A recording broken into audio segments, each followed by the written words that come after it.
प्रश्नावली 1.2 का पहला प्रश्न है, अभाज्य गुणनखंडों को गुणनफल के रूप में व्यक्त करना है। तो 140 को पहले 2 से काटेंगे, 2 सत्ते 14, फिर 2 से कटेगा तो 35 आया।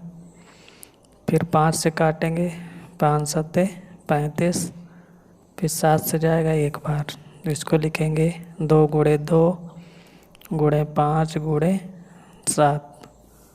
तो यहाँ 2 जो है 2 बार है, इसको लिखेंगे 2 के घाते 2 गुणे 5 के घाते 1 गुणे 7 के घाते 1। तो ये आंसर आ गया। अब दूसरा क्वेश्चन है 156। तो 156 का अभाज्य गुणनखंड करेंगे। 156 में पहले 2 का भाग जाएगा, 2 सत्ते 14, 2 अट्ठे 16, फिर 2 का जाएगा, 2 तीन 6, 2 नाम 18। अब 3 का जाएगा, 3 एकम 3, 3 त्रिकाई 9। अब 13 का जाएगा, 13 एकम 13। तो यहाँ पे लिखेंगे 2 गुणे 2 गुणे 3 गुणे 13। अब यहाँ 2 जो है 2 बार है, तो 2 के घाते लिखेंगे 2 गुणे 3 गुणे 13। 3 और 13 में एक घात रहेगी, यही आंसर है। अब तीसरा क्वेश्चन है 3825। 3825 इसके अभाज्य गुणनखंड करेंगे। तो 3825 सबसे पहले 3 से कटेगा, तो सबसे पहले हम इसमें 3 का भाग देंगे। 3 एकम 3, 3 दूना 6, फिर 3 सत्ते 21, 3 पचे 15, फिर 3 का जाएगा, 3 चौको 12, 3 दूनी 6, 3 पचे 15। अब जाएगा ये 5 से, 5 अट्ठे 40, 5 पचे 25, फिर 5 का जाएगा, 5 एकम 5, 5 सत्ते 35। अब 17 का जाएगा, 17 एकम 17। तो इसको लिखेंगे 3 गुणे 3 गुणे 5 गुणे 5 गुणे 17। तो यहाँ पर 3 जो है 2 बार है और 5 भी 2 बार है, तो 3 के घाते 2 गुणे 5 के घाते 2, 17 के घाते हो जाएगा 1। यही हमारा आंसर है। अब चौथा क्वेश्चन है 5005। इसके अभाज्य गुणनखंड हम करेंगे।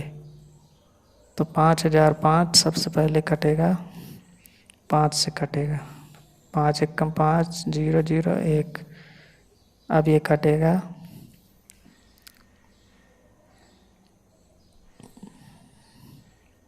अब ये 7 से कटेगा, 7 एकम 7, 7 चौको 28, 21 हो गया, 7 त्रिक 21। तो 3 बार जाएगा, 7 त्रिक 21। अब ये कटेगा 11 से, 11 एकम 11, 11 ती 33। अब 13 का जाएगा, 13 एकम 13। इसको लिखेंगे 5 गुणे 7 गुणे 11 गुणे 13। इन सभी की घात क्या होगी? 1। यही हमारा आंसर हो जाएगा। अब पांचवा क्वेश्चन है 7429। इसके अभाज्य गुणनखंड करेंगे। तो 7429 सबसे पहले कटेगा ये 11 17 से, तो 17 चौको 68,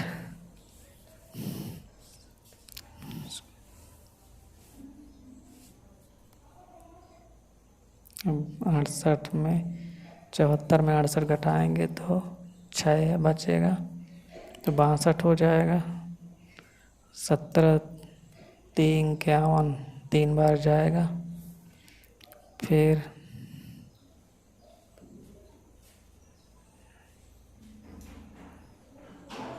62 में 51 घटाएंगे तो यहाँ पे 62 बचेगा। 62 में 51 घटाएंगे तो 11, 119 हो जाएगा। फिर 17 सत्ते 119।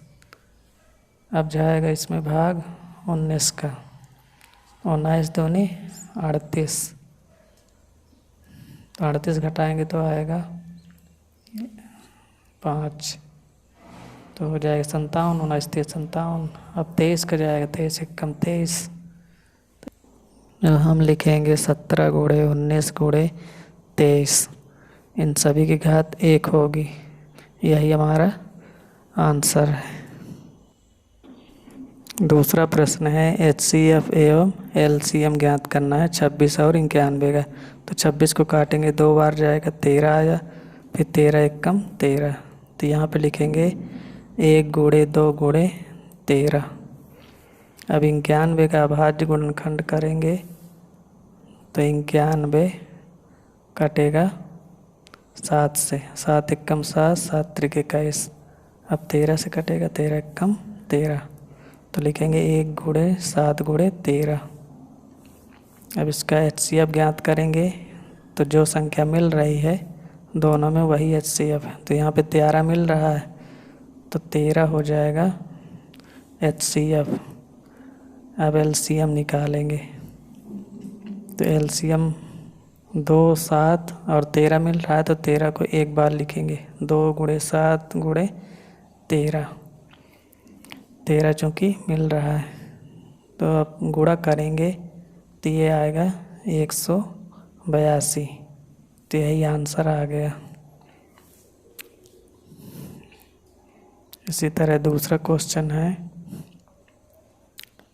510 और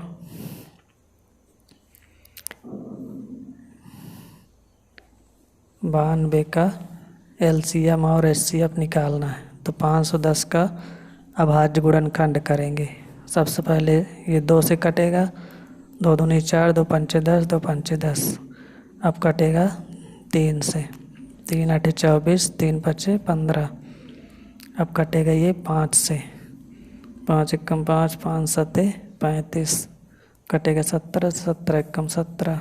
तो यहाँ पे लिखेंगे 1 गुणे 2 गुणे 3 गुणे 5 गुणे 17। अब 92 का अभाज्य गुणनखंड करेंगे तो 92 हमारा कटेगा 2 से, 2 चौको 8, 2 छंग 12। फिर 2 से कटेगा, 2 दूनी 4, 2 तीन 6। अब 23 से कटेगा, 23 एकम 23।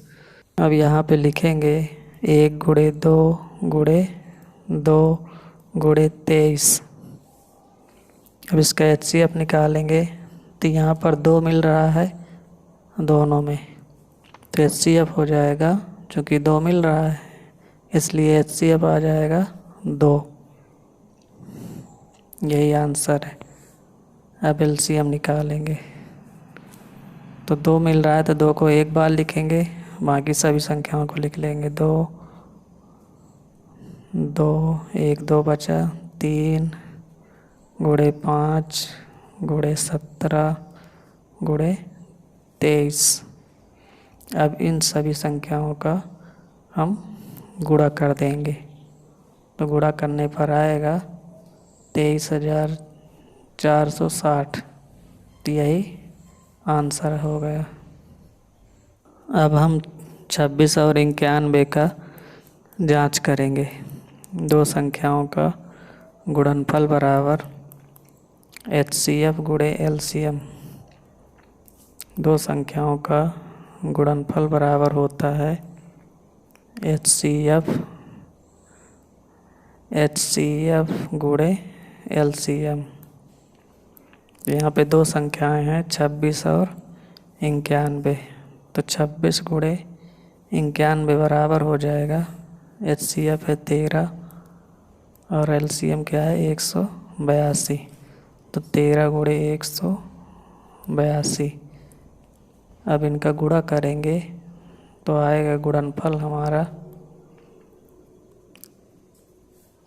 2366। इसी तरह 13 में 182 का गुणा करेंगे तो 2366। दोनों पक्ष बराबर हैं तो ये सत्यापित हो गया। अब हम 510 और 92 की जांच करेंगे। तो यहाँ पे दो संख्याओं का गुणनफल बराबर लिखेंगे। दो संख्याओं का गुणनफल बराबर, दो संख्याओं का गुणनफल बराबर HCF गुणे LCM। तो दो संख्याएं हैं 510 और 92। तो 510 गुणे 92 बराबर हो जाएगा HCF 2 है, 2 गुणे LCM आया है 23,460। 23,460। अब इन दोनों का आपस में गुणा करेंगे 510 और 92 का, तो आएगा 46,920। 2 का गुणा 23,460 पे करेंगे तो आएगा 46,920। तो इस तरह हमारा दोनों पक्ष बराबर हैं, इसलिए ये सत्यापित हो गया है। अब दूसरा प्रश्न का तीसरा क्वेश्चन है 336 और 54 का HCF और LCM ज्ञात करेंगे। तो सबसे पहले 336 के गुणनखंड करेंगे, 2 से कटेगा, 2 एकम 2, 2 छंग 12, 2 अट्ठे 16। फिर 2 से कटेगा, 2 अट्ठे 16, 2 चौको 8। फिर 2 से कटेगा, 2 चौको 8, 2 दूनी 4। फिर 2 से 2 दूनी 4, 2 एकम 2, 3 सते 21। 7 से कटेगा, 7 एकम 7। यहाँ पे लिखेंगे 2 गुणे 2 गुणे 2 गुणे 2 गुणे 3 गुणे 7। अब 54 का अभाज्य गुणनखंड हम करेंगे। तो 54 हमारा कटेगा, सबसे पहले 2 से इसको काटेंगे, 2 दूनी 4, 2 सत्ते 14। अब 3 से कटेगा, 3 9 27। फिर 3 से कटेगा, 3 त्रिकाई 9। फिर 3 से 1। तो यहाँ पे लिखेंगे 2 गुणे 3 गुणे 3 गुणे 3। अब इसका HCF निकालेंगे तो HCF आ जाएगा। अब यहाँ पर 1 2 मिल रहा है और 1 3 मिल रहा है, तो 2 गुणे 3 इसका HCF हो जाएगा। 2 गुणे 3 तो 2 तिहाई 6। जो राशि दोनों मिलती है वह HCF होती। अब LCM निकालेंगे। LCM बराबर 2 2 3 तो है, तो 2 गुणे 2 गुणे 2, 3 गुणे 3 और 1 3 मिल रहा है, तो एक बार इसको लिखेंगे गुणे 7। अब इन सभी का गुणा कर देंगे आपस में, तो हमको मिल जाएगा 3024। यही हमारा आंसर है। अब इसकी जांच करेंगे। तो दो संख्याओं का गुणनफल बराबर होता है, दो संख्याओं का गुणनफल बराबर HCF गुणे LCM। HCF गुणे LCM। तो दो संख्याएं हैं 336 और 54। तो 336 गुणे 54 बराबर HCF है 6। तो 6 गुणे 3024। 3024। अब इनका आपस में गुणा करेंगे तो हमको मिलेगा, गुणा करने पर 18,144। इसी तरह 3024 में 6 का गुणा करेंगे तो 18,144। तो दोनों पक्ष बराबर हैं, तो ये सवाल सत्यापित हो गया है। तीसरा प्रश्न है HCF एवं LCM ज्ञात कीजिए। सबसे पहले हम 12, 15 और 21 का HCF और LCM ज्ञात करेंगे। तो 12 कटेगा 2 से, 2 छंग 12, 2 तिहाई 6। फिर 3 से कटेगा, 3 एकम 3। इसको लिखेंगे 1 गुणे 2 गुणे 2 गुणे 3। अब 15 के अभाज्य गुणनखंड करेंगे तो 15 कटेगा 3 से, 3 पचे 15, 3 पचे 15। फिर 5 से कटेगा, 5 एकम 5। तो यहाँ पे लिखेंगे हम 1 गुणे 3 गुणे 5। अब तीसरी संख्या है 21। तो 21 का अभाज्य गुणनखंड करेंगे। 21 कटेगा 3 से, 3 सते 21, 7 एकम 7। तो 1 गुणे 3 गुणे 1 गुणे 3 गुणे 7। अब इसका HCF ज्ञात करेंगे। तो HCF यहाँ पर 3 जो है सभी में मिल रहा है, तो HCF हमारा हो जाएगा 3, क्योंकि 3 मिल रहा है तीनों में, तो 3 हो गया आंसर। अब LCM ज्ञात करेंगे, तो LCM 3 को एक बार लिखेंगे, तो 2 गुणे 2 गुणे 3, चूँकि 3 मिल रहा है, गुणे 5 गुणे 7। अब इन सभी संख्याओं का आपस में गुणा कर देंगे तो आएगा 420 आंसर। अब दूसरा क्वेश्चन है 17, 23 और 29 का HCF और LCM ज्ञात करो। तो 17 कटेगा, 17 से ही कटेगा, 17 एकम 17, 1 गुणे 17, फिर 23 को काटेंगे तो 23 में 23 का ही भाग जाएगा, 23 एकम 23, तो 1 गुणे 23। अब 29 को काटेंगे तो 29 में 29 का ही भाग जाएगा, 29 एकम 29, तो 1 गुणे 29। अब हम इनका HCF ज्ञात करेंगे, तो HCF बराबर हो जाएगा, यहाँ पर 1 मिल रहा है तीनों में, तो 1 हो जाएगा आंसर। अब LCM निकालेंगे, तो LCM बराबर हो जाएगा, सभी संख्याएं अलग अलग हैं, तो 17 गुणे 23 गुणे 29। 1 मिल रहा है तो उसका गुणा करेंगे तो वही आएगा। अब इन सभी संख्याओं का गुणा करेंगे तो आएगा 11,339। तीसरा प्रश्न है 8, 9 और 25 का HCF और LCM ज्ञात करना है। तो सबसे पहले 8 का अभाज्य गुणनखंड करेंगे, तो 8 जो संख्या है वो किससे कटेगी, 2 से, तो 2 चौको 8, 2 दूनी 4, फिर 2 एकम 2, तो यहाँ पे लिखेंगे 2 गुणे 2 गुणे 2, 1 को शुरू में लिख देंगे। अब हम 9 का अभाज्य गुणनखंड करेंगे, तो 3 त्रिकाई 9, 3 एकम 3, तो 1 गुणे 3 गुणे 3। अब 25 का अभाज्य गुणनखंड करेंगे तो 5 से कटेगा, 5 पच्चा 25, 5 एकम 5, तो यहाँ पे लिखेंगे 1 गुणे 5 गुणे 5। अब इनका HCF हो जाएगा, यहाँ पर कोई भी संख्या नहीं मिल रही है, तो HCF 1 हो जाएगा, चूँकि 1 मिल रहा है, तो 1 आंसर आ गया। अब इन सभी संख्याओं का LCM ज्ञात करेंगे, तो LCM हो जाएगी, सभी संख्याओं को लिख लेंगे, क्योंकि कोई मिल नहीं रहा है।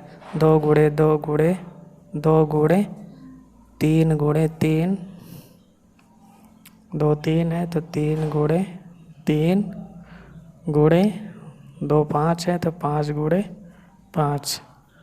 अब इन सभी संख्याओं का आपस में गुणा कर देंगे तो हमको मिलेगा 1800, तो यही हमारा आंसर है।